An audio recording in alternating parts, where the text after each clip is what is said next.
Most important partner.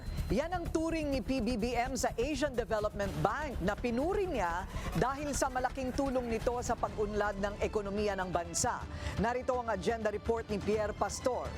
Sa courtesy call ng newly elected ADB President na si Masato Kanda sa Malacanang kanina, inalala ni Pangulong Bongbong Marcos na nagsimula ang suporta ng ADB sa bansa noon pang panahon ng kanyang ama, 1966 nang pinasinayaan ng ADB sa bansa.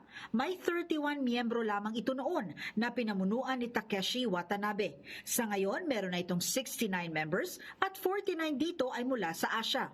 Sa kasalukuyan, ilang malalaking proyekto ng pamahalaan ang pinondohan ng ADB. Kabilang dito ang Bataan-Cavite Interlink Bridge Project, ang Davao Public Transport Modernization Project, ang Climate Change Action Program, Build Universal Healthcare Program, Health System Enhancement to Address and Limit COVID-19 or HEAL Project, ang Competitive and Inclusive Agriculture Development Program at ang Walang Gutom 2027 Food Stamp Program. Si Masato Kanda ang pumalit kay Masatsugu Asakawa na matatapos ang pamunuan sa Nobyembre 2026. Para sa agenda, Pierre Pastor, Billionaire News Channel.